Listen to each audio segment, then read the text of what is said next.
Hello મિત્રો, મારા નવા વ્લોગમાં તમારા બધાનું હાર્દિક સ્વાગત કરું છું. સાંજ પડી ગઈ છે ને હું રસોડામાં આવી ગઈ છું અને આજે આપણે બનાવવાના છે પાસ્તા. તો મેં તપેલીમાં પાણી લઈ લીધું છે. આ છે 2 પેકેટ પાસ્તા. તો આને પાણીમાં નાખીને હવે બાફા મૂકી દઈએ. મિત્રો, તો પાણી ગરમ થઈ ગયું છે અને આ પાસ્તા મોળા આવે ને એટલે એમાં થોડુંક મીઠું નાખી દેવાનું છે. તો આપણે મીઠું પણ નાખી દીધું છે અને હવે આ પાસ્તાને બાફા નાખી દઈએ. અને એમાંથી જે આ સોસ નીકળે ને બે પડ્યું, એક છે ટમેટો સોસ અને એક છે ડાર્ક સોયા સોસ. તો એ બેની આપણે પણ હમણાં નાખવાનો છે. વઘાર કરીએ ને ત્યારે અત્યારે ખાલી આ પાસ્તા તે બાફવાના છે એટલે નાખી. મિત્રો, આપણે પાસ્તા બાફવા માટે મૂકી દીધા છે ને ટમેટા અને મરચાં મોળવા આવી ગયા છે. એના ધાણા છે, ડુંગળી પણ મોળવાની છે. તો મારી મમ્મી મરચાં મોળે છે.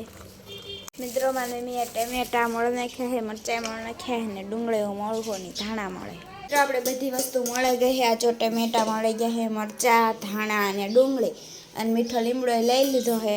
તો હવે આપણે બનાવવાના છે પાસ્તા. અને મારી મમ્મી બનાવી રહ્યા છે કઢી. એમને કઢીમાં થોડાક ધાણા ને અને મરચાં જોશે ને મીઠો લીમડો એમને જોશે. મિત્રો, આપણે બધી વસ્તુ અહીંયા લઈ લીધી છે. તવી લઈ લીધી છે, તાવીથો પણ લઈ લીધો છે ને હવે એમાં તેલ નાખીને વઘાર કરવાનું શરૂ કરવાનું છે. મિત્રો, આપણે તવી મૂકી દીધી છે સગડી ઉપર. હવે એમાં નાખવાનું છે તેલ. થોડું તેલ નાખી દઈએ. મિત્રો, તો તેલ નખાઈ ગયું છે. સગડી પણ શરૂ કરી દીધી છે. તો થોડી ધીમી કરી નાખીએ પણ બળી જશે. મિત્રો, આપણે આમાં થોડુંક જીરું નાખી દઈએ. જીરું નાખી દીધા બાદ આપણે નાખવાનું મીઠું બાફામાં થોડી હળદર પણ નાખી દેવાની છે. મીઠું આપણે અડધી ચમચી નાખવાનું, કેમ કે 1 ચમચી અમને બાફામાં નાખ્યું. પછી નાખી દેવાનું મીઠો લીમડો.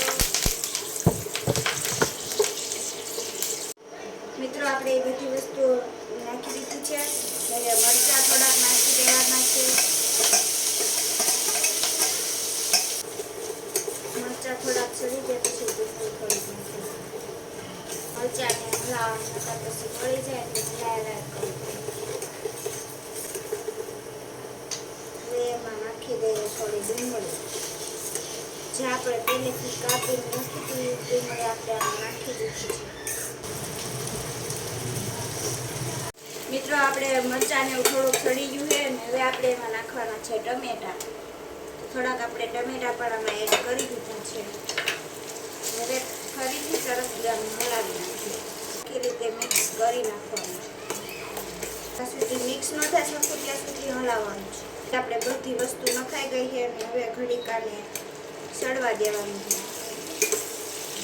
થોડુંક સરખી રીતે સળી જાય પછી આમાં મરચું નાખવાનું છે.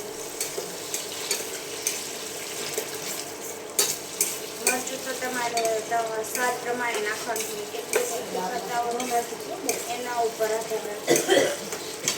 મરચાં તો અમારે બહુ તીખા એટલે મરચું તો થોડુંક જ નાખવું. મિત્રો, હું આ બાજુ બનાવી રહી છું પાસ્તા અને મારી મમ્મી આ બાજુ બનાવે છે પીળી કઢી. તો અમે બે પોતપોતાનું કામ કરીએ છીએ. મારી મમ્મી એમનું કરે છે, હું અહીંયા અમારું બનાવું છું. એટલે ખાવાનું બધાને છે પણ એમ કે અલગ અલગ બનાવીએ. હાલો, અમારે કઢી તૈયાર થઈ ગઈ છે. મિત્રો, આપણે આ વઘાર બધું નાખ્યું હતું. ટમેટા, મરચાં અને ડુંગળી, મીઠો લીમડો એ બધું સડી ગયું છે. તો આપણે એમાં થોડું મરચું કોરું નાખવાનું છે. મારે તો થોડુંક જ નાખવાનું, કેમ કે અમારે તો જો લીલા મરચાં નાખ્યા હતા ને કાપીને બહુ તીખા છે એટલે થોડુંક જ નાખવાનું છે. પછી એમાં આપણે થોડુંક પાણી એડ કરીશું. પાણી એડ કર્યા બાદ આપણે થોડુંક પાણી ઓલું થઈ જાય ને ત્યાં થોડુંક ઓલું થવા દેવાનું. મિત્રો, આ વઘારમાં આપણે મરચું નાખી દીધું એ બધું એક પણ થઈ ગયું છે અને હવે આપણે એમાં નાખવાના છે પાસ્તા. તો હલો, હું હવે એમાં પાસ્તા નાખી દઉં. થોડું ઊંચું નાખવાનું સોસ. પાસ્તા આપણે આમાં ધીમે ધીમે નાખીને હલાવતા જઈશું કેમ કે પાસ્તા ઝાઝા છે ને એટલું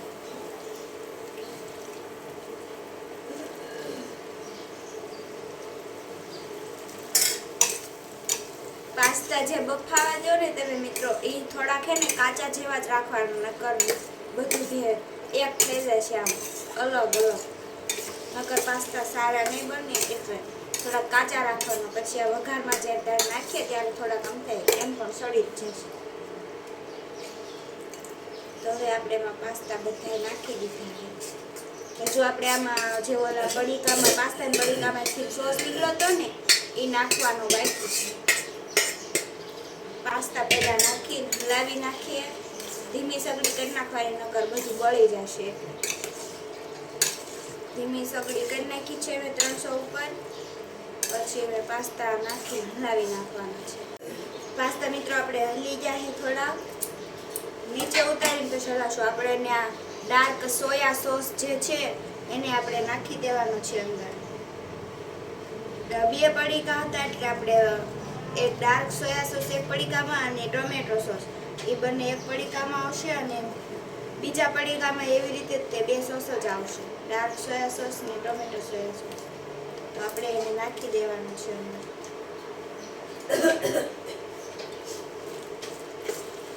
મિત્રો આ જે અંદર ઓલા સોસ ની આવ્યું હોય નાખો ને તો જ પાસ્તા સારા બને નકર ન સારા બને એટલે નાખવા જ પડે અંદર તો ડાર્ક સોયા સોસ નખાઈ ગયો હવે ટમેટા સોયા સોસ નાખી દો